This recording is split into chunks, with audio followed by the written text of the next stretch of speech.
بسم الله والصلاة والسلام على رسول الله سيدنا محمد صلى الله عليه وعلى آله وصحبه وسلم، ثم أما بعد. ازيكم يا شباب؟ عاملين ايه؟ وحشنا جدا جدا والله. طبعا احنا بقالنا فترة طويلة جدا مش موجودين، يعني حكم انشغالات بقى الدنيا والشغل ودخلنا على جواز طبعا وخلفه ووجع قلب.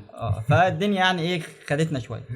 فكلمني الاخ محمود من يومين، ربنا يكرمه، قال لي ايه عايزين نرجع نعمل مع بعض بودكاست. طبعا احنا كنا عاملين مع بعض البودكاست العظيم الفريد الاول من نوعه، من احلى ماجد الكدواني، البودكاستات اللي حصلت، واحنا يعتبر اول ناس بدأنا الموضوع ده بس كان هلس. اه فقلت له ايه المحتوى اللي في دماغك اللي عايز تقدمه؟ قال لي عايزين نقدم محتوى ديني. فوجئ بقى هو. انا عملت كده.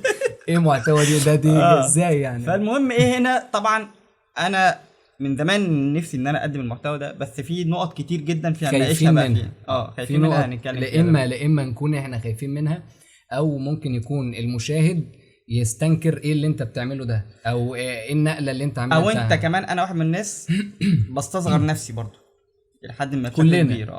فالمهم ايه، احنا يعني انا جه في دماغي ممكن نعمل المحتوى مثلا تربوي، بحكم ان انت خريج تربيه وانا خريج تربيه. حلو. محتوى اجتماعي، بحيث ان احنا اتكلمنا في مواضيع الاجتماعيه دي كتير. اي حاجه. اشمعنى بقى محتوى ديني؟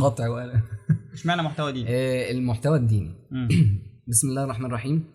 عشان بس نبدا بسم الله كده، ربنا يجعل العمل نيته خالصه ان شاء الله، وبدون رياء وبدون سمعه ولا طلب اي شيء، يعني عمل خالص ان شاء الله.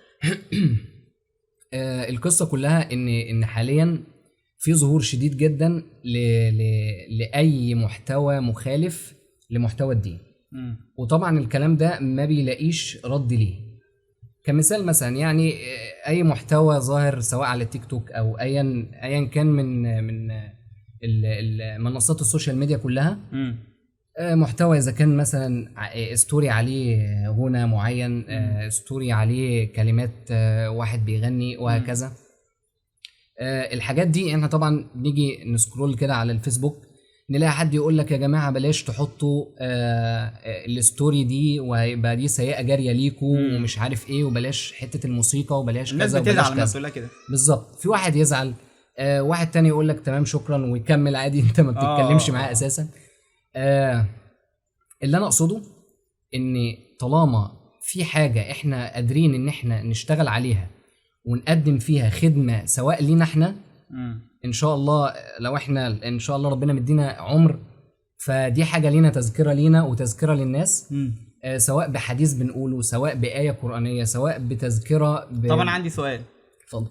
يعني هل كل من هب ودب يطلع يتكلم في الدين؟ لا طبعا. يعني هل الدين مستباح كده ان مثلا اي اتنين مثلا زي حالاتنا فاضيين مثلا يطلعوا يتكلموا كده؟ القصه بقى يعني انا بقول الكلام اللي هيتقال بس عشان ايوه القصه دي عليها خلاف. وفي يعني ناس كتير ما بتحبش ايه ان الشباب اللي طالع يبدا يتكلم في الدين. القصه ان في دايما معارضه، لا اما من الناس لا اما من شيوخ كبار، يقول لك الشاب اللي طالع مثلا يتكلم في الدين ده هو ما يعرفش حاجه.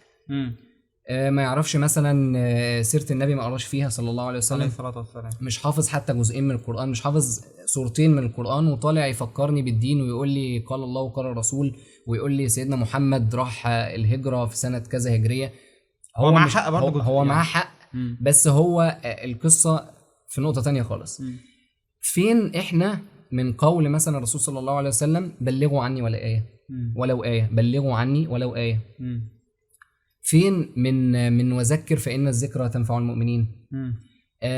لما الاقي حد بيطلع يتكلم ويقول مثلا حاجة بطلة، أو بيطعن في الإسلام، أو بيتكلم في حاجة مش مظبوطة، بيتكلم في أغاني، بيتكلم حاجة معينة محرمة. انت لو طلعت قلت له الأغاني حرام، ما يطلع يقول لك في علماء اختلفوا في القول وهتدخل في مسألة فقهية. هل كل واحد بيطلع برضو يتكلم عن النت عنده الكفاءة انه يتكلم في نقط فقهية؟ ما يقول لك اصل الفلان ده الفصل بقى. انا افصل ما بين الداعية اللي بيدعوني الى ربنا سبحانه وتعالى، ايوه، اللي هو ممكن يقول لي قال الله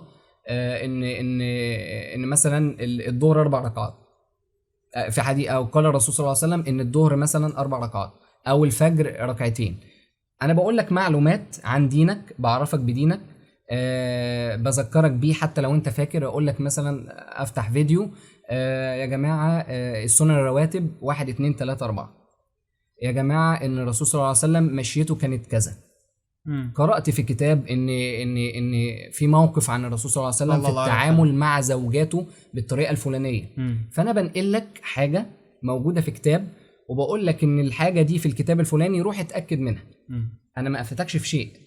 لكن الفكره بقى الخلط اللي بيحصل، ان طالما الشيخ يعني الداعيه الفلاني دوت محمود، الداعيه محمود اشرف، الداعيه محمود بكري، ده طلعوا وانتشروا واشتهروا على الفيسبوك او اليوتيوب، فابدا ان انا اروح اتواصل معاهم شخصيا واقول لهم يا محمود انا كنت عايز اسالك في مساله مش عارف ايه حكم مثلا وضع الميت، هل هو بيكون راسه ناحيه القبله ولا بتكون راسه هي عند القبله وجسمه؟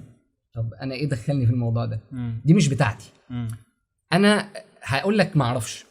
ليه اقول لك ما اعرفش؟ لان انا ممكن اكون مش دارس الحته دي.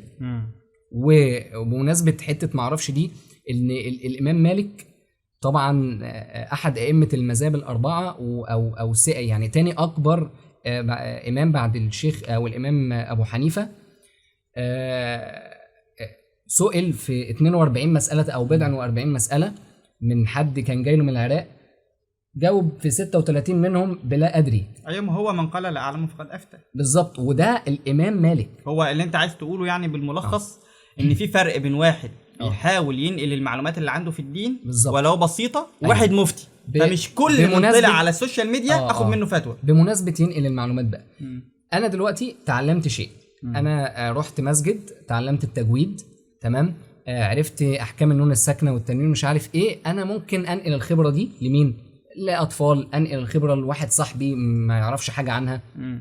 ليه؟ لان خيركم من تعلم القرآن وعلمه، او في قول تاني خيركم من تعلم العلم وعلمه. انا عرفت حاجه هقولها. وكذلك في الحياه الدنيا، يعني مش لازم اللي هو الكلام في الدين بس، لا، انا اتعلمت حاجه معينه مثلا من محمود في اللغه العربيه، مثلا الف القطع والف الوصل، ازاي افرق ما بينهم، هروح واخد من محمود او ايا كان بعيد عن بقالي كتير. ف رحت نقلت الخبره دي، خدتها من محمود، نقلتها لشخص تاني. فانا كده هتحط تحت الخانه ان شاء الله، يعني لو انا نيتي خالصه ان خيركم من تعلم العلم وعلمه، او خيركم من تعلم القرآن وعلمه.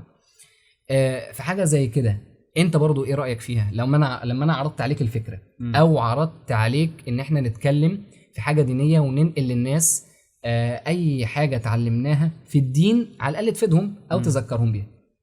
بص، انا عندي كذا مشكله في الموضوع ده. في الوقت الحالي اللي احنا فيه، الناس بقى عندها حاجه انا لاحظتها مؤخرا، اللي هو ايه، هو مش عارف اللي انت بتقوله صح. حلو الكلام. بس هو مش عايز يعمله، فيبدا يتتبع عورات رجل الدين او الشخص اللي بيدعو ده. تمام.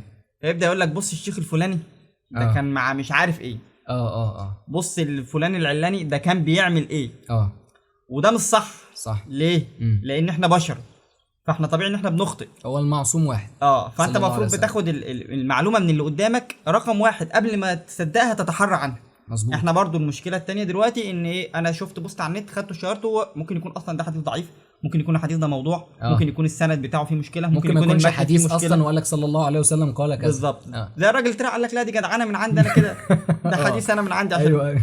فدي مشكله، فاي حد بيطلع يتكلم بياخدوا منه الفتوى بتاعته، فده غلط. ده ما كانش موجود زمان، يعني ما هو الصحابه قبل ما يدخلوا الاسلام ما كانوا عاملين بلاوي.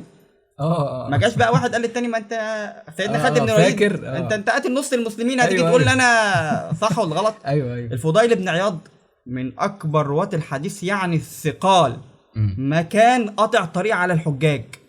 ايوه. وقصه التوبه بتاعته كان رايح يقابل خادمه او يعني واحده، يعني هو رايح يعمل ذنب فسمع ايه قرانيه فاستقرت في قلبه، اما ان للذين امنوا ان تخشع قلوبهم لذكر لم يأن الذين امنوا فايه امن او ايه، يعني قرر التوبه، قال بلى يا رب. تمام. ما جاتش بقى الناس بقى بعد كده لما يروح حديث عيرته بقى بالذنب، تقول له يا عم انت كنت بتعمل مش عارف ايه، ما انت كنت جايبينك بتقطع الوحيد اللي ربنا سبحانه وتعالى اصطفاه من القصه دي كلها سيدنا محمد صلى الله عليه وسلم. فهي دي مشكله انا بلاحظ ان هي موجوده دي حقيقة. جدا. دي حقيقه، ان الناس بتسيب العلم بتاع الشخص وتبدا تطعن في ليه؟ شخص. عشان انا ارتاح بضميري. عشان لما انت تقول حاجه وانا ما اسمعهاش انا مش مستريح له. الراجل الراجل ده بيقول اي كلام. انا فدي كانت النقطه اللي انا مش حاببها. ليه؟ لان احنا بشر، انا ممكن اكون بعمل حاجات غلط كتير. طبيعي. والجمله والجمله بتاعت ايه يا عم؟ ما تروح تشوف نفسك. انت جاي تنصحني؟ مظبوط. صح. وده حديث عن الرسول صلى الله عليه وسلم اللي هو يقول ما من قول ابغض الى الله عز وجل من رجل يقول رجل اتق الله فيقول له عليك بنفسك. ده ابغض قول لله عز وجل. ان واحد يقول لواحد اتقي ربنا يقول له خليك في حالك. اتق الله اخذته العزه بالاسم. فحسبوه جهنم. اعوذ بالله. والعياذ بالله. فده الحاجات دي انا بشوفها منتشره قدامنا كتير. حلو. فده اللي انا كان مخليني متاخد من الفكره شويه. بصراحه يعني ان هو ان بقى. وبعد كده انا مش عايز حد يصنفني في نقطه ان انا داعيه. انا اقل من كده بكتير. وبعدين يعني انا بشوف في فيديوهات بتطلع جديده، فاهم؟ يعني هي دردشه. دردشه صرف يعني. بتصادم فكره ان انت تعمل اصلا فيديوهات دينيه بالذات. انا بصراحه يعني قرات مقوله للامام علي. كان في احد الصحابه اسمه الحارث. كان في حدث حصل، حدث ما بين الزبير بن العوام وطلحه. فالامام علي هو كان امير المؤمنين في الوقت ده. فالحارث قال له هو طلحه والزبير دول هيغلطوا؟ دول من العشرة المبشرين بالجنه. فالامام علي قال له ايه؟ قال له لا يعرف الحق بالرجال، وانما يعرف الحق، تعرف الرجال بالحق. وانما تعرف الرجال بالحق. يا بقى انا دلوقتي لما اروح اشوف محمود بيقول كلمه معينه في الدين، انا هاخد منه بس اللي هينفعني واتحرى منه. واتحرى دي اهم طبعا، لان انا ممكن اهبد. انا دلوقتي هقول لك كلمتين. هقول لك الكلمتين دولت مثلا في صحيح البخاري الصفحه الفلانيه. قبل ما تنقلهم المفروض تروح تتاكد ان هم اتفرج حضرتك وشوف بنفسك. ليه؟ لان يعني ما اكثر من يكذب على النبي صلى الله عليه وسلم ويكذب على الله. ودي طبعا من المصائب اللي تودي بعد كده. اقول لك على حاجه، احيانا الكلام بيبقى معسول. يعني انا احيانا كتير بتبقى ناس مصدر ثقه يعني وينزل كده بقى وفاهم. لا ولاقيه باعت لي على الواتساب مثلا اللي هي الحاجات اللي بتشيرها 900 واحد دي. حديث مثلا كذا كذا كذا. انا ابدا اشوفه الاقي مثلا ان هو مشكوك في سنده او مشكوك في المتن بتاعه. حلو. طب هو عشان عجبه او شافه كويس او الواجب عليك ايه بقى؟ انت الواجب انا برجع له اقول له والله ده وضعه كذا. الله ينور عليك. هو بقى وقف نشره ما انا وقفش، دي بتاعته. ده خلصت. يبقى دي حته بقى يعني ناخد عليها سبوت كده، اللي هي الامر بالمعروف والنهي عن المنكر. دي رد على نقطه انت اتكلمت فيها. انا دلوقتي بقول لك صلي يا محمود. انا شايفك مثلا مقصر في الصلاه وبتاع، وانت صاحبي، فبقول لك صلي يا محمود، وانت بقالك مثلا فتره قاطع بتسمع الاذان وتكون مثلا بتلعب او بتعمل اي حاجه. فانا الكلمتين اللي انا بقولهم لك دولت طبعا هيضايقوك. اصل دي حاجه انت بتعملها او الشخص الفلاني بيعملها او انا بعملها، فهتضايقني. اكيد طبيعه نفسيه. فانت ردك عليا يا عم اتكل على الله، بس شوف انت حالك او ربنا يسهل ان شاء الله. طب اقول لك انت مش شيخ كده، امال انت ما بتعملش مش عارف ايه. ده انا شايف انا هاجم.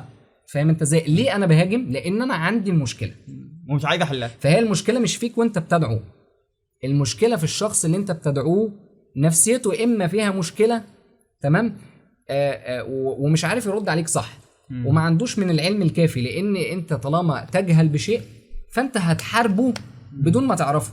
انت في حاجه انا خايف منها، انا هخش بسيف ما انا ما اعرفش ايه اللي جوه. لا وكمان انت مش عايز تخرج من النظام اللي انت موجود فيه. بالظبط كده. ومش عايز برضو حد زي فلان يجي يفرض على يقول لنا الكلمتين دول. كبر. في نقطه تاني طبعا استكمال النقطه دي، ان النبي محمد صلى الله عليه وسلم امرنا، وفي ايات كتير قوي في القران بتامرنا بالامر بالمعروف والنهي عن المنكر. كنتم خير امه اخرجت للناس تامرون بالمعروف وتنهون عن يعني احنا خير الامم مش بصلاتنا ولا بصيامنا ولا ده طبعا عظيم، بس اللي طبعا ربنا ميزنا بيه عن بقيه الامم بالظبط الامر بالمعروف والنهي. فاحنا لما نتنازل عن الامر بالمعروف والنهي عن المنكر شكرا. وبعد كده كمان في مشكله دلوقتي ماشيه بين الناس. يا عم انت مش بتعمل الصح، مالكش دعوه، خليك بقى في حالك. ايوه ده اكبر غلط. لا ما هو انت بقى خدني في الحته دي بقى. قول لي لا والله انت معانا في الاسلام ان شاء الله، يعني موجود معانا مسلم تشهد ان لا اله الا الله وان محمد رسول الله. طيب تمام، النبي صلى الله عليه وسلم بيقول كذا كذا كذا، وانا بقول لك عشان بحبك يعني انا مش بدعوك او بقول لك الكلمتين دول عشان اقتتك، او لو انا بستف فيك، او لو انا اكسب بونت عليك. لا، واحيانا برضو انا اقول لك الصراحه، احيانا الواحد بيقول للي قدامه عشان يخلص هو ذمته، لان انت هتسال. بالظبط، انت هتسال. طب انت هتمسك كنت فيا عارف كده. يوم الايام اصل محمود كان عارف وما قاليش. طب ما قلتليش ليه يا عم وامسك فيك؟ مش يمكن لو كنت قلت لي يمكن كنت أعمل عملت او استجيب. شلت انا الذنب. لا هقول لك بقى، انا وقتها يعني ربنا ما يجعلنا منهم. لا انا كنت خايف لان انت تقول لي مش عارف. لا ما فيش، خلاص شكرا، الكلام ده انتهى. ربنا يقول له يا عبدي لما لم تأمر بالمعروف وتنهى عن المنكر. يقول يا ربي الناس لا ترحم وانت الغفور الرحيم. فدي نقطه برضو. انا واحد من الناس احيانا باللي انت ده غلط، هو بطلوا ما بطلوش. انا خلصت ذمتي برضو. يعني بصراحه انا بتكلم بصراحه. بس ليه؟ لو حد انا خايف على مصلحته، انا معاه مره واثنين وثلاثه. طبعا لحد ما هو خلاص بقى، يعني ايه الراجل ده انا عملت معاه فوق الصح خلاص. حتى لو صاحبي، لان الاخلاء يومئذ بعضهم لبعض عدو الا المتقين. خلاص انت بقى ايه، انت مش عايز تستجيب، وانا عملت معاك واحد واثنين وثلاثه وقلت لك مره واثنين وثلاثه وحذرتك. لا خلاص انت من طريق وانا من طريق لحد ما ربنا يهديك. لان انا عملت نصيبي من الدعوه. في بعض الشيوخ ضد مبدأ ان انت برضو كشاب مش متعلم دين، يعني ما تعرفش مثلا، ما قريتش في الفقه، ما تعرفش تجويد، ما تحفظش من القرآن، ما تعرفش سيرة النبي صلى الله عليه وسلم كاملة. ممكن تاخد مقتطفات وتطلع تتكلم. انا شايف بس هو عنده حق برضو. هو عنده حق في نقطة ايه؟ لان انت ممكن تخرف. لا ما هو لا، اما تنقل الكلام زي ما هو بقى. لا تنقل الكلام، ما احنا ده اللي احنا قلناه. انت تنقل الكلام زي ما هو بين قوسين المصدر. ايوه فلان الكلام ده منقول عن فلان الفلاني، بس انا بقول لك ما الا ذكرى، وعلشان اخلص ضميري واطلع من حته برضو ايه، بلغوا عني ولا ايه بحاجه، ولو ايه. تمام. طيب في نقطه تاني دي كمان وصلت خلاص. انا دلوقتي قلت المشاكل اللي انا شايف انها موجوده، برضو من ضمن المشاكل الموجوده الناس بقت خلاص اتزرع فيهم، الله يسامح طبعا اللي كان سبب ان يكون مين، تفسير لايات القران غلط. وصلها لمرحله ان يا عم انا كده كويس، زي مثلا ايه، ان ربنا رب قلوب. وهي المعنى الجمله صح، بس عند الناس بتاعها غلط. امال من يعني كان في رد لقيته يعني يقول لك امال من رب الاجساد؟ اله مع الله؟ يعني انا ما ينفعش افصل. كمل معلش قطعت. لا هي بس لازم نحط لا هي القصه مش كده، ما هو ربنا رب قلوب بس هو التفسير غلط، نبقى نتطرق له يعني في مره تاني. والنقطه الثانيه برضو بتاعت ايه، وان احنا امه وسط. احنا امه وسط يا جماعه. احنا امه وسط. بس هما بيقولوها ايه، احنا ديننا وسط. طب يعني ايه ديننا وسط؟ مفيش حاجه حلو. اصلا في الدين كله اسمها دين وسط. يقول لك خلي دينك وسط. يعني ايه خلي دينك وسط؟ خليك وسطي، مسلم وسطي كده. مفيش حاجه اسمها كده، مفيش الكلام ده. مفيش حاجه في الدين اسمها كده. فدي مصطلحات احنا اخترعناها. فانت هتيجي بقى تتكلم مع الناس في كده هيوصلك بقى. خليك في حالك. انت مين؟ بنود بقى هو عشان تتكلم معاه، هو روشته كله ماشي بيه طبعا. انت مين عشان تكلمني؟ روح شوف نفسك، انت مش كنت بتعمل كذا على اليوتيوب او كنت بتعمل، يمكن ربنا هداني يا عم. تعالى بقى. انت بقى مين عشان تكلمني يا عم؟ ربنا رب قلوب يا عم، انت معقد الدين ليه يا عم؟ الدنيا يبدا يرسل الكلام كله غلط. ايوه عشان انت تخش معاه في نقاشات ان انت تصلح له المعتقد ده الاول. ده هيودينا فين بقى؟ هيودينا في ده حقيقه. والله العظيم حقيقه. انا دلوقتي لما انت عمال تبسط لي الامور يعني الامور اللي هي الفرعيه، اللي هي ان انا بقى يعني بقول لك على حاجه بيني وبينك، يعني انت بتصدني عن امر معروف ونهي عن منكر. تمام. انت هتخش بقى في تبسيط حاجات تانية اكبر بكتير. يعني رجلك هتاخدك كده خطوات شيطان. بسم الله الرحمن الرحيم. اعوذ بالله من الشيطان الرجيم. هتلاقي نفسك مثلا بتحلل نفسك القرض مثلا. لا هو بتحلل الحرام بشكل عام، وهكذا. وده اكبر مشكله بالظبط. يعني ابو اسحاق الحويني كان بيقول ان لما تعمل الغلط وانت عارف انه غلط انت كده عاصي، وان شاء الله تتوب والله سبحانه وتعالى يتوب عليك. حلو. لكن انك تعمل الغلط وتبرر الغلط وتحلله من الحرام للحلال، ده يعتبر خروج. ده يعتبر خروج من المله، لانك وضعت في الدين الله ما ليس فيه. صح. فدايما الواحد دايما بيقول ايه، انا بعمل الغلط وعارف انه غلط. جميل. احسن من ان انا اجي احلله لك. فلما اجي اقول لواحد والله ده 1 2 3، يجي يقول لي طب ما انت بتعمل كده، ما اجيش اقول له لا والله ربنا يتوب عليا مثلا لو انا بعمل حاجه فعلا زي ما اقول، او احاول انا اسيب الموضوع ده لكن ما حللوش. مظبوط. ما كبرش. مظبوط. انا بعمل غلط وان شاء الله ارجع كده، يعني خلي عندك حته اللي انت تعرف ترجع، بس ان انت لا انت غلطان. ما تقعدش بقى تكابر على الغلط. ايوه وتقعد لا ده مش غلط ده صح. جدال. اكبر من الجدال ان وتبرير. انت تبرر الغلط. بس دي الحاجات اللي كانت انا عندي تعقبات عليها. حلو. ليه طيب هنتكلم في الدين بشكل اخص؟ بمعنى انا دلوقتي عندي زي ما انت قلت في ممكن اتكلم في اي حاجه، انا ما اكثر المحتوى الرياضي، حلو، ما اكثر المحتوى السياسي، لو بيجيب ريتش الفلسفي، باي حاجه ايا كان بيجيب مشاهدات بالظبط كده، وهيعلي الدنيا وهتخرب الدنيا وهيبقى معاك فلوس وزي الفل. ليه اتكلم في الدين؟ وليه الدين بالاخص؟ وليه اخلي حياتي كلها ماشي بيها بالدين؟ لان هو منهج اصلا في الحياه. الله ينور عليك. الدين جزء من كل شيء. مظبوط. يعني كل شيء في الدين يقول لك افصل الدين عن مثلا السياسه او افصل الدين عن الشغل، ما ينفعش. ما هو الدين جاي عشان يتحط في السياسه ويتحط في الشغل ويتحط في التربيه ويتحط في التعليم ويتحط لو فصلته عن شيء يفسد. طيب. لان هبدا اتعامل فيه بالغلط. جميل. انا بدات اقرا مثلا في كتاب اسمه منهاج المسلم لابو بكر الجزائري، لو حد عايز يقرا فيه. بيتكلم في حته مثلا ايه، باب البيوع مثلا يعتبر من اصعب مثلا مباني الفقه او حاجه. هل انا لو جيت نقلت مساله فقهيه بشكل كامل بادلتها وكده نقلا وليس افتاء، ايوه، ايه وضعي؟ ده اللي انا بتكلم فيه. هل ده وضع اسال عليه ان انا بفتي، ولا انا بنقل حاجه اتعلمتها حفظتها تمام وبدات انقلها؟ ايا كان. صفه الصلاه، كتاب صفه الصلاه للنبي محمد صلى الله عليه وسلم. صلى الله عليه وسلم. ابص اشوف النبي صلى الله عليه وسلم، صلوا كما رايتموني اصلي. لما انا ابدا اطلع واصلي مثلا قصاد الناس واقول ان احنا نحط اليد اليمنى على اليد اليسرى، ولما نرفع امتى نرفع ايدينا في الاوضاع وهكذا، هل ده يجعل من الشخص انه شخص وحش مثلا؟ لا طبعا. طب انا برضه النقطه اللي بنتكلم فيها عندي مشكله تاني. اتفضل. انا مثلا واحد من الناس كمحمود ما بسمعش للدعاء الشباب اصلا. ليه؟ انا بشوف ان المحتوى اللي هم بيقدموه طبعا هم يشكروا طبعا جدا، هم احسن منا يعني ان هم، بس بشوف المحتوى اللي هم بيقدموه يعني ما فيش حد في مصر مش عارفه. حلو، خليك ماشي معايا للاخر. ما المشكله علشان انت عارف يا محمود، ما انا بقى جاي لك في نقطه. ما فيش حد في مصر يعني الكلام بيتقال ده يعني ما احنا يعني عارفينه من واحنا بالظبط. هتقعد تقول لي الله اكبر واشهد ان لا اله الا الله. ايه، كنت في مره في الشغل فلقيت حد من الزملاء يعني بيقول لي شفت اخر فيديو الفلاني يعني انت استنكرت طبعا، انت بتتابع فلان الفلاني؟ لا انا جه في دماغي ايه اللي هو بيقول لي ده المفروض ان انت بعد ما بتصلي بتقول كذا كذا كذا كذا كذا كذا. قلت له ايوه، ما انا ما شفتوش، بس انا بالنسبه لي ايه اللي انت اللي هو يعني عادي يعني. قال لي انا اول مره اعرف الموضوع ده، وبدات من النهارده بدات اقول الدعاء ده بعد الصلاه. ده بقى اللي لفت نظري. دي الفكره ان صح. لا ممكن انت هتوصل للناس، في ناس مش عارفه اصلا حاجه. مظبوط. في ناس مش عارفه اصلا، فيمكن انت تكون اول ليفل بالنسبه لهم، هم بعد كده يعدوك ويروحوا بقى لابو اسحاق ويروحوا يبقى ممكن عمر عبد الكافي. يبقى ممكن نحط بالظبط كده. ممكن نحط الموضوع سلالم. يعني السلمه الاولى في دعاء شباب بيكلموا بعض، تمام. احنا نعتبر مثلا يعني في بعض الائمه او الشيوخ يقول لك الدعاء الشباب الدعاء الشباب يعني بلاش يطلعوا كتير يتكلموا. انا برضو ليه في ناس بتلاقيها يا جماعه لا هنفرق بقى يعني احنا نحاول نفرق يعني ونصطفي ناس معينه. يعني مثلا بدون ذكر اسماء، في ناس تقول لك يوم النبي كان ماشي ازاي.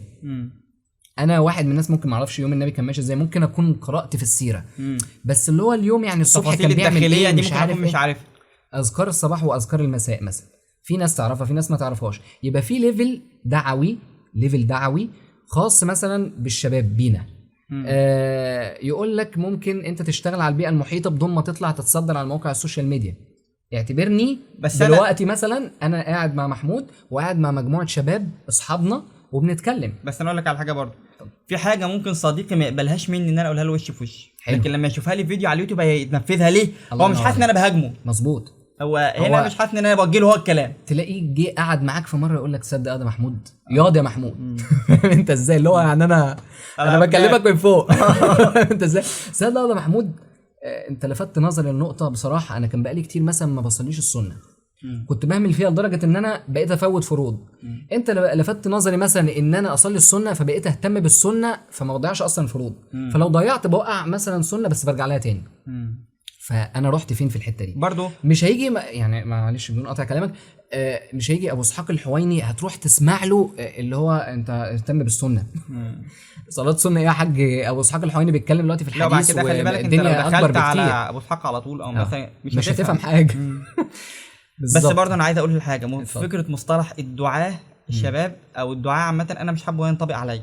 مظبوط. يعني انا كمحمود انا مش شايف نفسي داعي، انا ليه؟ شايف نفسي مسلم. بالظبط. اصل الدعوه ده جزء لا يتجزأ من المسلم، انا بس بكمل الجزء ده عندي بس. ننقل بقى للحته دي. ايه الفرق يا محمود بين الشخص المسلم ما هم اتفرق ده العادي، دلوقتي في الزمن ده، الشخص المسلم العادي والشيخ، لانه اختلط الموضوع، ايوه، او الداعيه. انا مسلم الناس واجب عليا اي واحد أدعي. اي واحد بدأني شيخ، يعني انت كده شيخ. ده كده انا كده حرف الشين بس لسه ما دخلتش على لا. لسه الكلمه ما كده، ده طبعا من تفكير ضمن- غلط. دي صفه من صفات المسلم، بس سمت من سماته، يعني اللي هو صفه من اللي هو صفاته. المفروض اي مسلم يربيه. بالظبط، مثلا. يعني ده الطبيعي. ده الطبيعي. اللي هو انت ماشي انت بتصلي الصلاه الخمسه يا شيخ، يا شيخنا يا خدنا شيخ تحت ده جناح. انت برنس. يعني اروح بقى اسالك ازاي بقى اخد قروض ولا ما اخدش قروض ولا اعمل ايه؟ انت مركز في الكرة انت عايز تاخد قرض اصل انا واحد صاحبي اتفرج على الفيديو. فين معلشان برضو هو المايك الكاميرا لسه فاصل؟ فصلت، لسه فاصله، اللي هو نقطه لسه فاصله. طيب يعني انا دلوقتي لما اكون عايز اعرف او عايز افرق ما بين المسلم العادي او صفات المسلم العادي وما بين الشيخ، علشان الموضوع ما يختلطش عليه الامر، انا في النقطه اللي احنا بنتكلم فيها في دي، النقطه اللي احنا بنتكلم فيها. النقطه اللي احنا بنتكلم فيها المسلم العادي هو مأمور بالتبليغ. جميل. سواء هو بقى شيخ داعيه هو مأمور بالتبليغ جميل. بالعلم اللي عنده، حتى لو العلم اللي عنده ده كان قليل. بالظبط. لكن العالم يعني مش لازم اقرا 23,000 كتاب لا لازم اقرا 23,000 كتاب. جميل. بس ما استناش لما اقراهم ان انا ابدا اقول انصح اللي حواليا. اتعلمت حاجه في اول صفحه في اقدر انصحه، كتب ولقيت حد بيعملها غلط انصحه بيه. جميل. ده المسلم العادي. جميل. خلاص. العالم بقى هو ده الشخص اللي قرأ ليه الحق ان هو يفتي وان هو وده برضو يا محمود اللي هو بيتخصص. يعني انت مش هتلاقي في عالم مثلا اللي هو جايب العلوم كلها وبيشرح في العلوم كلها. لا غالبا مثلا هتلاقي مثلا تخصص في الحديث. عالم هو طبعا قرأ في جميع العلوم، بس هو لقى ان مصطلح الحديث هو اللي بيدي فيه مثلا، او هو محضر فيه دكتوراه، مش بالظبط كده. مش لازم. اللي انا اقصده ان هو قرأ فيه كتير، بدأ يحفظ من الحديث مثلا ما شاء الله 50,000 حديث. ما هو ارقام ربنا كرمه بقى، فبيبدأ يتخصص في النقطة دي. واحد ربنا كرمه بالتعمق في قراءة القرآن مثلا وفي تفسير القرآن وبتاع، فيبدأ يتخصص. لكن الشاهد ان اي مسلم مأمور بالتبليغ. بالظبط كده، ومأمور بانه يتعلم. يعني انت مش هتطلع تحضر ورقة انت مش وتطلع انت مش فاهمها بس طالع تقولها. بالظبط كده. ممكن يكون حد مننا وقع في حاجة زي كده، انا ممكن اكون وقعت في حاجة زي كده، ان انا مثلا كنت بجيب ورقة انا هطلع دلوقتي اتكلم مثلا عن ايه مثلا الثمانية الزبانية. يعني اللي هو مثلا عنوان عميق، فاهم انت ازاي؟ وايه الثمانية الزبانية، فيبدا يخش يشوف ايه اللي بيقوله ده. انت طبعا محضر بقى الثمانية ده ده بيقول كذا وبيقول كذا، بس ممكن تكون الموضوع تقيل عليك انت شخصيا. والموضوع ممكن يكون تقيل عليا والمعلومات صعبة، وابدا بقى كل شويه ابص طب انا فاكر الحديث مش فاكره. اقعد طب ليه انت تحمل نفسك عبء ان انت عايز تطلع فيديو جامد وبعد كده ما دام اتكلمت فيها يبقى ممكن اديت احقيه لحد انه يسالك فيها. ودي بقى برضو اللي ممكن يخش فيها حته ايه، انا برضو باصص للشهره، انا برضو باصص مثلا ان انا اتشاف، حاطط المسمى ده علشان مثلا ايه، ما حدش يدخل في نوايا الناس بقى. الله ما حدش يخش في نوايا، بس انا بتكلم عن نفسي. تمام. لكن انا دلوقتي لما اجي اتعلم حاجه، بدات اعرف حاجه معينه، ابدا اقولها للناس، رزقت بعلم معين مثلا، بدات حفظت قران، اتعلمت تجويد، ابدا انقل ده.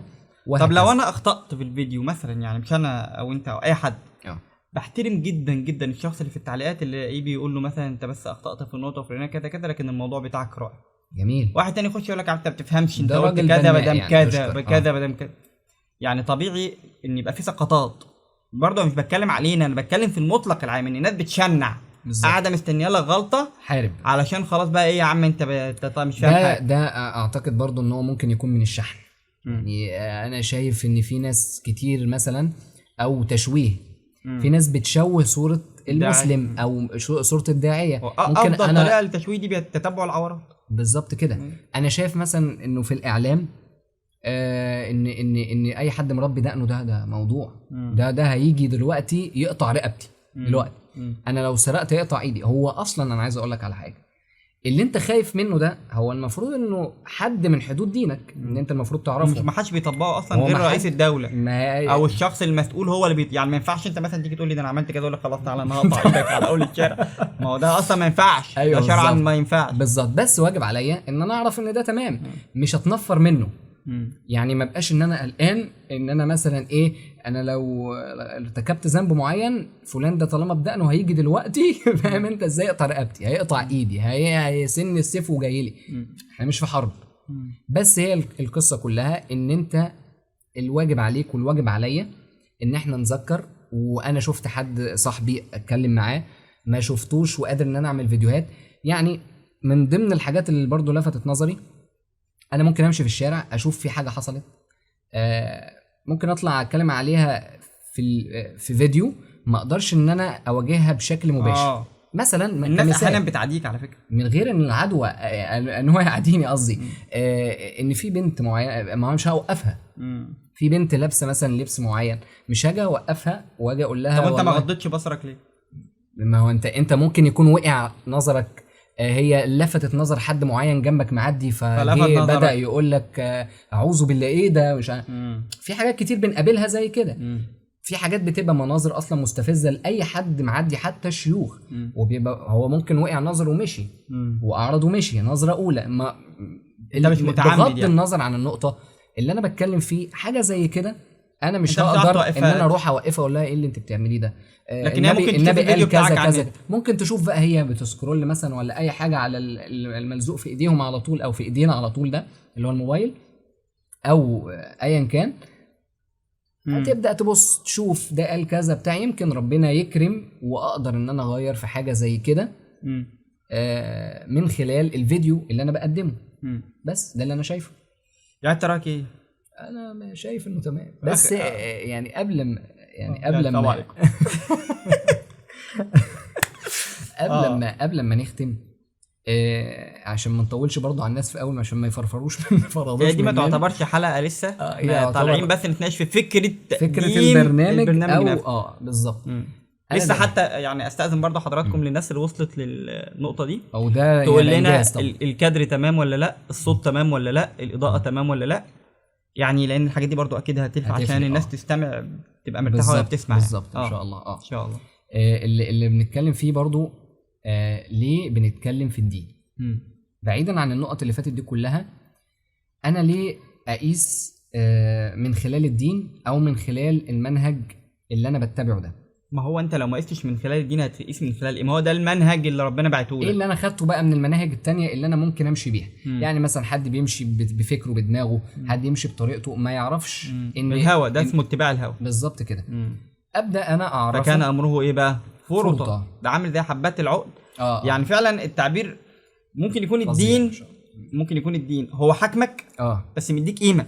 ايوه بالظبط، زي سلسله العقد كده. ايوه السلسله اللي جوه حاكم حبات العقد في حركتها بس مديها قيمه. انت لو قطعتها وقعت على الارض ما بقاش لها قيمه، ما بلاش فربنا ان هي نفس المكونات نفس المكونات. فربنا قال لك فكان امره ايه؟ فرطة. اتفرط على الارض ما بقاش ليه. فالدين حاكمك في بعض المواضع بس مديك قيمه كانسان. بالظبط، ده بجد والله فعلا حقيقي. برضو نقطة عايز نلفت نظر الناس اللي بتتفرج علينا ليها. الدين بتاعنا والحمد لله يعني النعمة من ربنا اللي المفروض ان احنا نشكر ربنا عليها، ان احنا على هذا الدين الحمد لله. وربنا يعني يقبضنا اليه موحدين ان شاء الله وعلى دين الاسلام. النعمة اللي ربنا هدانا ليها القرآن والسنة.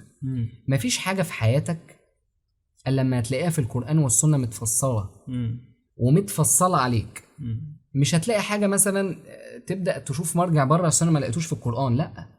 مش هتلاقي حديث من احاديث النبي محمد صلى الله عليه وسلم الا مفسرة كل حاجة ليك، سواء من القرآن او من السنة الشريفة اللي نطق بها النبي محمد صلى الله عليه وسلم. لانه وما ينطق عن الهوى صلى الله عليه وسلم. سواء التشريع اللي احنا بناخده لحياتنا، المنهج اللي احنا بنمشي بيه، واعتصموا بحبل الله جميعا ولا تفرقوا. انا المفروض امشي على هذا المنهج، تمام، اقيس حياتي كلها امشيها عليه، ابدا اطلع منه الاحكام واطلع منه واتدبر الايات وابص على الاحاديث. النبي محمد صلى الله عليه وسلم قال لك اليوم اكملت لكم دينكم، كل حاجه تمام. ده اليهود قالوا الايه دي لو نزلت علينا لاتخذناها عيدا، خلاص اليوم ده دي عيد بالنسبه لنا. يعني من عظمه الايه اصلا بالظبط. يعني احنا لو في امكانيه نلخص الكلام ده كله في نقط. اولا انا في الموضع ده والعياذ بالله كلمه انا مش داعيه بالظبط، انا مسلم بكمل جزء من اركان الاسلام بتاعتي بالظبط اللي ربنا امرني بيها، اللي هي الدعوه، اللي ان انا ادعو. والله بقى انت لو استجبت بالدعوه او ما استجبتش، ده لا هينقص مني ولا هيكمل مني ولا هينقص من الاسلام ولا هيزيد من الاسلام. ذكرتك كان بها بس كده. فذكر ان الذكرى تنفع المؤمنين. طيب دي رقم واحد. رقم يبقى انا هنا محدش يصنفني ان انا شيء يعني انا شايف نفسي اقل من كده بكتير صراحه يعني. خلاص ده رقم واحد. رقم اتنين، انا احيانا بحس ان انا لما بدعو اللي قدامي الكلام ده احيانا بحس ان انا بقوله لنفسي. جميل. ممكن اكون مقصر معاك في نفس النقطه بالظبط فبحضر فيها واشوف فيها واقول لنفسي انا عليه بالزبط. يعني دي يمكن حته بره الموضوع شويه، بس انا كنت سمعتها وانا صغير ان واحده راحت لغاندي قالت له ان انا ابني مدمن سكر، بياكل سكر بشكل كتير جدا، سكر فعايزك تتكلم معاه. وغاندي معروف بالحكمه يعني وكلام القصه كنت سمعتها وانا صغير يعني. فالمهم قال لها طب تعالي لي بعد اسبوعين ابدا اتكلم معاه في الموضوع ده. جات له بعد اسبوعين اتكلم مع الولد بطل ومش عارف ايه كده. فقالت له اشمعنى ما كلمتوش في وقتها؟ قال لها لان انا كنت مدمن سكر، فخلال الاسبوعين دول انا بطلت عشان اقدر انا اشوف انا هتكلم معاه ازاي. فحنا الموضوع بيعود عليك انت بالنفع قبل ما بيعود على اللي قدامك. بالظبط. ولو معلومه انت بتثبتها باللي انت بتعمله ده. يعني انا حفظت حديث، انا كل لما اقوله ليك واقول له لفلان واقول له لعلان وابدا اطلع احفظه عشان اقوله في فيديو او حاجه انا بثبته. دي نقطه رقم 2. بالظبط. نقطه رقم 3، ما تهاجمش على الفاضي ومليان. بالظبط. ليه؟ لان انت لا تعرفني ولا انا اعرفك. انا قلت المعلومه والكلمه اللي ترضي ضميري قدام ربنا سبحانه وتعالى. بالزبط. انت شفتها صح كان بيها وعايز تنفذها، شفتها غلط ومش عايز تنفذها، انت اضرب نفسك. تحقق. رقم 4 دي بقى اللي عايز اقولها، اي معلومه تسمعها مني او من غيري ابحث عنها الاول. جميل. وشوف سندها ضعيف ولا قوي، وشوف اتقالت في كتاب ايه. مش اي حاجه تسمعها تقوم واخدها ده انا سمعت فلان بيقول، لان ده ادى مؤخرا ان في كميه حاجات موضوعه انتشرت على النت واحاديث غير، وفي منها بيجي في التلفزيون يعني خلينا ساكتين. دي النقط اللي انا بنصح نفسي وبنصح الناس بيها الاول. جميل. قبل ما نبدا في الموضوع. بس انا شايف برضو ان حته الدعوه دي مهمه للمسلم. سيدنا ابو بكر الصديق رضي الله عنه اول ما بدا اول يوم ليه في الاسلام دخل 5 الاسلام. بسم الله. مع انه هو هنا لو حسبتها بالورقه والقلم هو لسه مش عارف حاجه، لسه لا عنده علم بصلاه ولا بصوم ولا هو مش عارف غير الايه، هو التوحيد. اشهد ان لا اله الا الله وان محمد رسول الله. اللي هو مبدا ده اللي انا اعرفه. عرف مبدا التوحيد بالزبط. دخل صحابه بناء على المبدا، ما بالك لو عرف بقيه المبادئ. فانت ما تحجمنيش، ما تقعدش تقول للشباب اقرا 900 كتاب الاول بعد كده اطلع اتكلم. مفيش حد هيحصر العلم كله وفوق كل ذي علم عليم. هل مثلا سيدنا موسى ابى انه يتعلم؟ لا، راح للخضر. سيدنا الخضر راح وتعلم منه وسيدنا الخضر كان عنده حاجات من ربنا سبحانه وتعالى. ربنا بعد كده صلى على النبي برضه. سيدنا موسى لما راح له ما قالوش موسى نبي ايوه ما عاش فيها يعني بلغتنا احنا ما لا والخضر كان اسلوبه ايه؟ تواضع طالب العلم. والخضر كان ايه؟ كان حد معاه طبعا. الم اقل لك انك لن تستطيع معي صبرا. ورغم ذلك كان سيدنا موسى بايه؟ من اداب طالب العلم. بالظبط. احنا دلوقتي بنخش نلوش في بعض.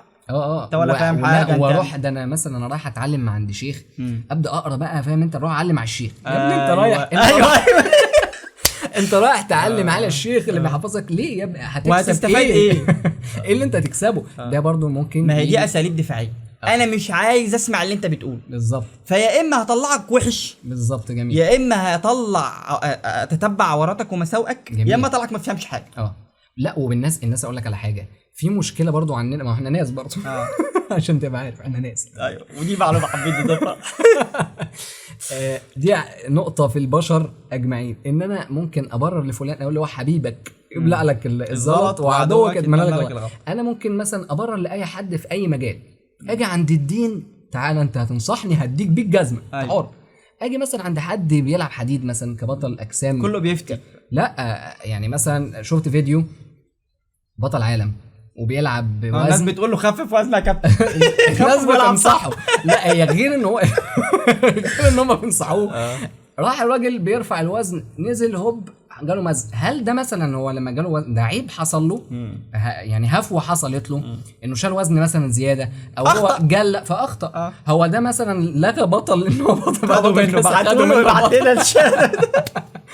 اكيد لا. فالناس بتبرر له بقى عادي، يعني ايه المشكله؟ ما لعيب كلنا الكوره بنخطئ. العالمي لما يضيع ضربه جزاء يقول لك ما كله بيغلط. ما كل انت عايزه يعني انت- يقعد وتلاقيه عمال يضربك وانت تيجي بتدافع بقى عنه. رجل تعرفه؟ الدين مثلا او حد يخطئ انت أخوك ولا كريستيانو. بتفهم حاجه. رجل الدين صح بالذات اول. تحس ان في انت رجل دين، تعالى ده انا جاي، انا اصلا مشحون هنا وقاعد. احنا مش عايزين حد يقول لنا مستنيك قال الله. تعدي تقول لي قال الله خلاص انا قاعد. تلاقيه مستنيك. والله انا بلاقي في ناس كده فعلا. أيوة. حرفيا بهذا الشكل. أيوة. قاعد مستنيك وتلاقي يعني مثلا الاذان اذن تلاقيه قاعد باصص لك. انت بدأنا وما قمتش جريت ليه؟ ده انت نهارك اسود. هو برضو انا دايما بتذكر الايه بتاعت سوره العصر. ايوه يعني بشوف السوره دي بحس ان هي فيها معاني عظيمه جدا. جميل. فربنا بيقول لك ايه؟ الا الذين، كل الناس في خسر، كل الناس بتخسر. نعم. خلاص بتخسر وقتها، بتخسر صحتها، بتخسر عمرها. ان الانسان الا بقى ايه؟ الا الذين امنوا. وعملوا انت رقم واحد لازم تؤمن. جميل. طيب كلنا مؤمنين الحمد لله. 2 وعملوا الصالحات. ودي بترد على مقوله ان الايمان في القلب. لا يا حبيبي، ايمانك لوحده مش كفايه، لان لازم تعمل صالحات. اعمل خلاص يبقى ايمانك لوحده مش كفايه. جميل. رقم 3 وتواصوا بالايه؟ بالحق. وتواصوا بالحق ده اللي هو الايه؟ تواصل الدعوه بالحق. بقى. ابدا ان انت أتواصل. تبدا تقول كلمه حق. جميل. خلاص والله لا ينور ده عليك. غلط. الله ينور عليك. صح. ولان ربنا سبحانه وتعالى اللي خلقنا وعارف ان ده هيجي بالهجوم وهيجي بالعند، قال لك وتواصوا بالايه؟ بالصبر. بالصبر. اصبر بقى على اللي هتشوفه من قول الايه؟ الحق. بالظبط. فقول الحق دايما بيجي على صاحبه بالاذى. بالظبط. والله في كل الازمان. حقيقي. بس احنا يعني كل اللي انا عايز اقوله ان ايه؟ لا الناس يبقى عندها ثقافه ان هي يعني الراجل اللي بيتكلم في الدين ده انسان. والله بجانب ان اللي بيتكلم في الدين يبقى ليه يعني معلش برضو ايه صفات يعني شويه ان نتاسى بالنبي محمد صلى الله عليه وسلم القدوه لينا. عمل ايه وهو بيدعو صلى الله عليه وسلم؟ عليه الصلاه والسلام. يعني كان في موقف كان هو صلى الله عليه وسلم بيصلي في المسجد والصحابه بيصلوا وراه. كان في 2 قاعدين في ركن كده ما صلوش وراه. صلى الله عليه وسلم استدعاهم بعد الصلاه. فاللي هو بقى ده نهار ابيض. النبي بينده لي انت بص انا عامل ازاي. بص انا برتاح، وهم فعلا في هذا الموقف بيرتعد فرائسهم بيترعشوا. فالنبي صلى الله عليه وسلم بص ما راحش قال لهم انت ما صليتش ليه؟ ده النبي. لا ما خدهمش كده. النبي صلى الله عليه وسلم قال لهم اولستما مسلمين؟ او يعني في موقف تاني بص بهدوء. في موقف تاني برضو الشاب اللي قال له اترضاه لامك اترضاه لاختك برضو واخده يعني بس هتلاقي في مواضع تانية بالشده متاخده بالشده بالظبط. يبقى هي على حسب الموقف. جميل. احنا بقى لا لينا يعني في الشده ولا في اللين. احنا ناس بننقل ادعو الى سبيل ربك بالحكمه والموعظه الحسنه. والله احنا وجادلهم بالتي هي احسن. احنا مش بنفتي. جميل. ومش هنفتي. جميل. عشان برضو النقط تكون محطوطه على الخط. طبعا. احنا ناس ربنا ادانا علم قد كده، هنطلع نقول العلم اللي قد كده عشان لو حد علمه قد كده يبقى قد كده زينا. جميل. ونروح نسمع للي علمه قد كده عشان نبقى قد كده زيه. وكلنا بقى العلم للي قد كده وهكذا. يعني السلم لو احنا طالعين بنشوف شيوخ اعلى مننا بيجرونا واحنا بنجر اللي طالع تحت. ده مش هنسيب اللي تحت. بس كده ده ملخص الكلام من الاخر. بس يعني نتوكل على الله. يعني انا شايف ان احنا نعقد العزم وننوي النية ان شاء الله صادقة لله. احنا لحد دلوقتي لا عارفين اسمه ايه ولا سنه ولا عنوانه. بس هو لما جت الفكره قلت له احنا بس نطلع نتكلم في فكره الدعوه، لان الناس عندها نفور من فكره الدعوه بشكل عام. اللي هو غلط هتطلع بقى الكلام اللي قلناه عشان ما نعيدش ونزيد فيه. مش هنعيد ونزيد بس نهايه للموضوع يعني عشان انا سعيد بس بامانه ان الموضوع ده هيجمعنا على خير. انا والله العظيم اسعد. والله والله اسعد لان احنا الدنيا برضو فرقتنا كتير. طبعا. الحياه صعبه. الحمد لله. ولقد خلقنا الانسان في كبد. اللي انا عايز اقوله ان احنا مش هنلاقي منهاج، وحاشا لله احنا نلاقي حاجه نقدر نتمسك بيها وننقلها احسن من دي. القرآن ده هنلاقي فيه الارشاد، هنلاقي فيه التوجيه، هنلاقي فيه العلاج، هنلاقي فيه الشفاء. تمام. خلي بالك انا بحس ان الدعوه برضو بتقومك انت شخصيا. بالظبط. لان انت بتبدا تستحي انا ان انت تعمل اخطاء معينه. عرفت يعني انا كنت كلمه بسمعها كان في احد الشيوخ يقول لي ربي لحيتك. طب انت ايه بتديني اوردر ليه؟ طب بالراحه يعني. يا رب ليه يا رب الحين بقيت اسال يعني ايه الفكره يعني. قال لي عديها تأدبك. ايوه صح، هتستحي تبقى ماشي في الشارع تعمل حاجه غلط بالظبط عشان خاطر تحافظ على قيمه اللحيه اللي انت متمسك بقى دي خطوه. انت طبعا انت مش بتخافش من لحيتك، لا هو انت بس دي واخدها خطوه عشان تتأدب بيها. ما هو يعني مثلا لا، وحتى لو بتخاف منها يا سيدي تربيك، ايه المشكله؟ لا اللي انا اقصده اللي هو يعني ايه، دي مش دي اللي هي يعني انا خايف من ربنا سبحانه وتعالى، انا مش خايف من دي، بس انت عامل لها احترام. انا عامل لها احترام لانها سنه واجهه النبي محمد صلى الله عليه وسلم. النبي امر. انا عجرودي لسه ما طلعت. لا بس في حد في شويه ملوخيه اللي موجود يعني الحمد لله، نرضى بالقليل. ملوخيه الحمد لله. فده الملخص في ادينا فيه ارشاد لكل حاجه في حياتنا، توجيه لكل حاجه. القران فيه ايات كتير قوي بتأمرنا بحاجات كتير، اداب للاكل، اداب للشرب، اداب للجلوس في الجلسه. والله في حاجات بسيطه الناس ما تعرفهاش، في حاجات كتير جدا بحكم ان انا بتعامل مع اولاد بقى وفي مدرسه. في حاجات كتير الناس ما تعرفهاش بشكل انت ما تتخيلوش. ما دي مشكله بقى. انا كنت فاكر دايما ان يا عم والله العظيم اللي بيتقال ده كلنا عارفينه يا جماعه. اتاري ان انا بفكر بالنطاق بتاعي بس.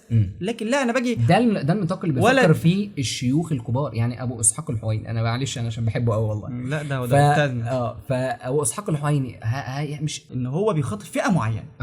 اللي تحت منه في ناس اللي هتخاطبهم، واللي تحت منه في ناس اللي هتخاطبهم، واللي تحت منه ماشي. ما هو ده انا معتمد ان انت عارف ده. ما هو اللي مش عارف ده، اللي مش عارف اقل من ده ما يجيش بقى لابو اسحاق. بالظبط. الله ينور. اول حاجه هيتعقد، مش هيفهم حاجه. هيحس الموضوع صعب. زي موضوع القراءه، انا مش هروح ابدا اقرا ابن كثير. ما لا، واحده واحده اقرا حاجه على قدك فيها مفاتيح تعرف تشتغل عليها، تقرا الكلام تفسره، تطلع سنه سنه للي بعده، وهكذا. وكذلك في السماع مع الشيوخ. احنا نعقد النية ان شاء الله. ان شاء الله. ويعني ان شاء الله ما نكونش طوال على الناس ان شاء الله. وبرضو انا بسجيتنا هو بس انا عايز اقول معلومه، الكلام ده مش متحضر.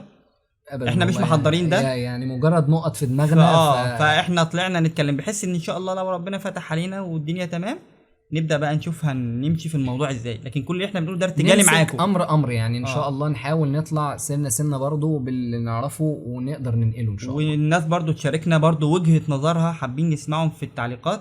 انت قول لي انت شايف ايه. نشوفكم ان شاء الله في دي الحلقه التمهيديه، لو ربنا اراد نشوفكم في اول فيديو ان شاء الله. ان شاء الله. معاكم اخوكم محمود اشرف. ايه ده، معاكم اخوكم محمود بكري المحمودين. نبقى ان شاء الله نحاول نكون موجودين معاكم على قد ما نقدر إن شاء في الله. الحاجه اللي نظن ان احنا نقدر نطلع نقولها للناس يعني، وربنا يوفقنا بمشيئه الله ويشرح صدرنا وصدركم ان شاء الله. ان شاء الله. نشوفكم ان شاء الله على خير. السلام عليكم ورحمه الله وبركاته. السلام عليكم.